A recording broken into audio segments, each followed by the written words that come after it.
The crash happened in full daylight, beneath a sky so blue it felt unfair, metal screaming against metal while the city kept breathing like nothing had changed. Glass exploded into the air like frozen rain, and for one suspended second, the world held its breath. Inside the luxury sedan, Arya Cade, the youngest female CEO ever to lead a Fortune-tier logistics empire, felt the jolt rattle through her bones and settle in her chest like a verdict.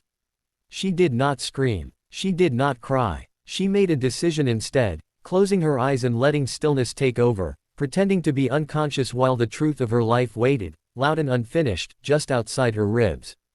If you believe in kindness, second chances, and the quiet power of human decency, take a moment right now to like, comment, share, and subscribe to the channel Shadowverse.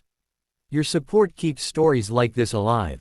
The crash had occurred at an intersection flooded with sunlight, the kind of noon that makes shadows sharp and honest. Arya had insisted on riding up front that day, wanting to review documents before a board lunch that promised another round of veiled resistance and polite knives. She had built her company from a near-bankruptcy inherited at 26, grinding through years where sleep was a rumor and empathy a liability. The city admired her results and whispered about her coldness. She wore the rumors like armor, believing warmth was a weakness that slowed decisions and blurred margins. When the other vehicle ran the red light, there was no time for strategy, only the shuddering impact and the realization that control could be taken in an instant. In the chaos that followed, voices gathered like a tide, distant and distorted.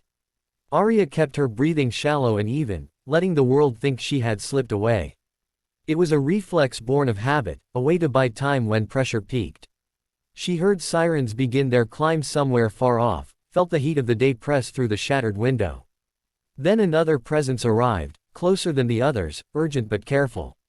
It was her assistant, Jonah Hale, a man she had hired for his precision and punctuality, a single father whose calendar was mapped around school drop-offs and pediatric appointments.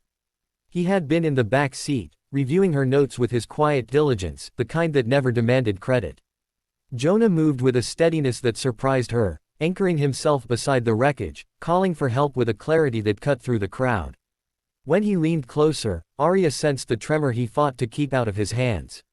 He did not know she was awake. He believed she was gone to him, suspended somewhere unreachable. And in that belief, something in him broke open. He spoke without performance, words spilling not to impress but to survive the fear tightening his chest. He said he should have insisted she take the later route, that he had noticed the light ahead and felt a bad turn in his gut.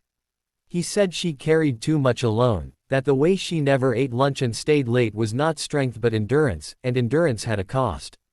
He said his daughter asked about her sometimes, how the woman with the glass-walled office worked so hard and never smiled, and he never knew how to answer because he suspected the truth would sound like a warning.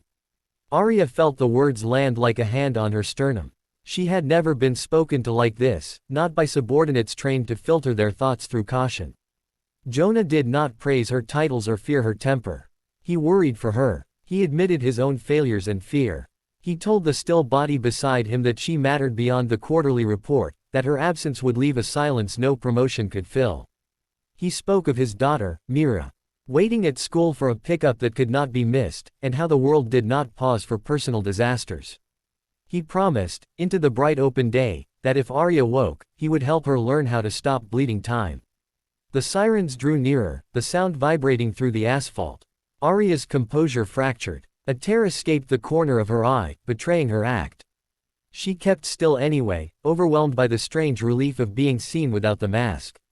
The CEO who negotiated mergers with steel precision had never been so undone by sincerity. In the ambulance, she allowed herself to drift, the daylight flickering through the windows as paramedics worked with brisk efficiency. Jonah rode up front, answering questions, his voice hoarse but present. At the hospital, sunlight poured through tall windows, washing the corridors in a clean, unforgiving brightness. Arya came to officially in a room that smelled of antiseptic and calm. Tests were run, results delivered with professional reassurance. She was bruised, shaken, but spared the damage that could not be undone.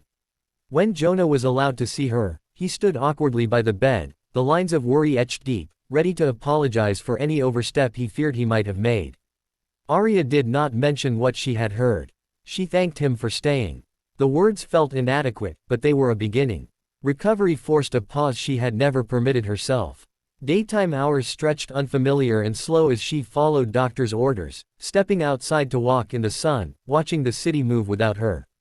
Emails piled up. Decisions waited. The board murmured. She discovered that the company did not collapse when she slept. That realization both terrified and liberated her. Jonah adjusted his schedule, balancing hospital visits with school pickups, bringing updates and calm. He never spoke of that moment at the crash, and Arya respected the boundary, even as it echoed in her chest. As weeks passed, she noticed things she had trained herself to ignore. Jonah's attention to detail was paired with a gentleness that steadied rooms. He remembered names, birthdays, the way people took their coffee. He was competent without cruelty, ambitious without hunger. Watching him juggle his responsibilities in the daylight, she understood the difference between power and presence. The company's culture, shaped by her relentless pace, began to feel brittle. She wondered how many good people had been worn thin by her expectations. The turning point came on a bright afternoon when Arya visited the office for the first time since the crash. The building gleamed as always, glass reflecting sky, but inside, the air felt different. She walked the floors, greeting teams, listening instead of instructing. She watched Jonah coach a junior analyst through a mistake without shaming, turning error into growth.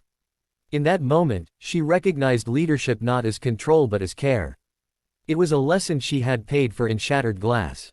She made changes that surprised everyone, including herself. Meetings were shortened. Lunch breaks were protected. Mental health resources were expanded not as a public relations move but as policy. Jonah was promoted, not as a reward for loyalty but as recognition of a skill set the company desperately needed. Arya began to leave the office before sunset, learning to sit with discomfort as ambition recalibrated. She visited the park near Jonah's neighborhood one afternoon, sunlight dappling the paths, and watched him push Mira on the swings, the simple joy of it undoing her assumptions about success. The city moved on, as cities do, but Arya did not return to who she had been.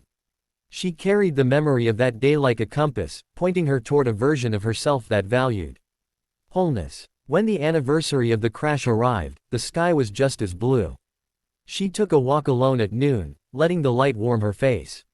She thought about the words she had heard when she pretended not to be there, and how they had found her anyway. Near the end of this story, if it has stirred something in you, if it has reminded you of the quiet power of care and the courage it takes to slow down, please take a moment to like, comment, share, and subscribe to Shadowverse. Your engagement helps these moments travel farther. Before the ending, here is a special request for you to comment and share your thoughts below, because your voice matters as much as this story does. Arya returned to the intersection where it had all begun, not out of morbid curiosity but gratitude. Daytime traffic flowed smoothly, horns punctuating the air, life unpaused. She stood on the corner and breathed, thinking of how a single moment of vulnerability had cracked open a future she could not have planned. Somewhere across town, Jonah picked up his daughter from school, the sun high and generous. The world kept moving, but it moved differently now, softened by a truth learned in the brightest light, that strength is not the absence of feeling, and leadership begins when we allow ourselves to be seen.